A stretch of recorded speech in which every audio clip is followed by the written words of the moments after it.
স্ত্রীর মর্যাদা পেতে স্বামীর বাড়ির দরজায় ধর্ণা দিলেন এক যুবতী। ধর্ণা দিতে গিয়ে পরিবারের লোকেরা ধাক্কা দেয় যুবতীকে বলে অভিযোগ।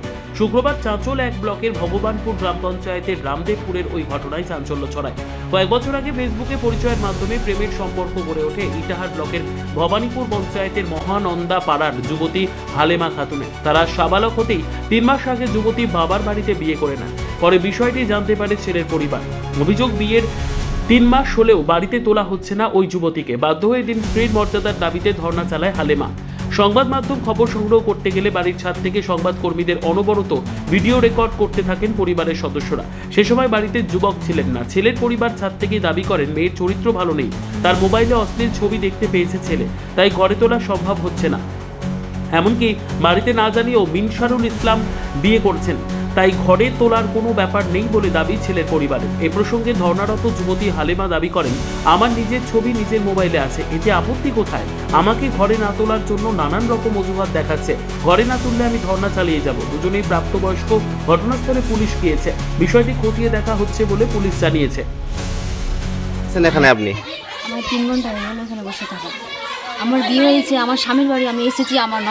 আমার মেজো ননদ আমাকে বাড়ি থেকে তাড়িয়ে আমাকে ধাক্কা দিয়ে আমাকে বাড়ি থেকে বের করে দিল। আমাকে জিজ্ঞেস করলো যে এখানে কেন আসছো। আমি বললাম যে আমার স্বামীর বাড়ি, আমি 100 বার আসবো, এখানে আমার অধিকার আছে। তো আমি কি এখানে পালিয়ে ঢুকতে আসছি? কি প্রথমবার আমি আসছি? প্রথমবার আসলেন আপনি আজকে? তো আপনাদের বিয়ে ডেট ছিল, মানে বিদায় হওয়ার ডেট ছিল কিনা, তো বিদায়ের আগেই এরকম করছে। এখন আপনাদের বিয়ে যে হয় তখন আমার শ্বশুর গিয়েছিল ওখানে, সবকিছু আমাদের মীমাংসা টাকা সবকিছু ফাইনাল হয়ে গেছে। আমাদের ওখানে থানায় হয়েছিল সব। তারপরে কি এখন কি বলছে? এখন বলছে আমাকে নিবে না, পালিয়ে নিয়ে গেছিল আমাদের। পালিয়ে গিয়ে তারপর আমাদের বাড়ি থেকে মানে বিয়ে হয়েছিল ওখানেই, তারপর ডাকা হয়েছিল আমার শ্বশুরকে, তো যায়নি। তারপর আমাদের ওখান থেকে মানে এমনি লোককে বিয়ে দিয়েছিল আমাদের। আর ও নিজে, আমরা স্বেচ্ছায় বিয়ে করেছি দুজনে। কেউ আমাদের বলানা দিয়ে বিয়ে হয়েছিল না রেজিস্ট্রি?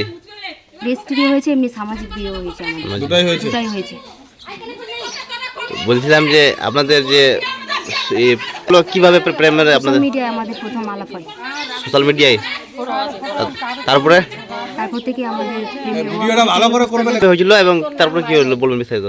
সোশ্যাল মিডিয়ায় আমাদের প্রথম আলাপ, তারপর থেকে আমাদের প্রেম শুরু হয়। 2 বছর রিলেশন, 2 বছর পরে আমাদের বিয়ে। আর বিয়ে হওয়া আমাদের 3 মাস হয়ে গেল। তো আপনার বর এখন কি বলছে? আমার বড় বলছে যে নিবে না। মানে আমার বর সবই ঠিক ছিল, আমার সাথে কথাবার্তা এমনি, আমার শ্বশুর বাড়িও গেছে অনেকবার, সব আমাদের ঠিক ছিল। কিন্তু মানে বাড়ির চাপেও এরকম করছে এখন সব। এখন আমি যেটা বুঝতে পারছি, আমার শ্বশুর বাড়ির লোকই ওকে এরকম করেছে। ঠিক ছিল কেন কেন করছেন কারণ কি?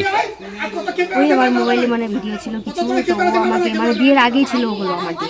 আর ও আমাকে বলেছিল বিয়ের আগেই করতে, আমি করেছিলাম। এখন ওটা নিয়ে ওদের বাড়ির চাপে এখন ওটা নিয়ে আমাকে বলছে যে আমি খারাপ, এটা ওটা আমি ভিডিও করেছি, কিন্তু যা আছে সব আমারই। আমাকে চাপ দিচ্ছে যে আমার নাকি ছেলের সঙ্গে ভিডিও আছে, এটা ওটা।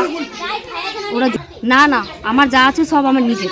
আমার মোবাইলে আমার 1000 রকমের জিনিস। ব্যুরো রিপোর্ট, উত্তর বাংলা সংবাদ।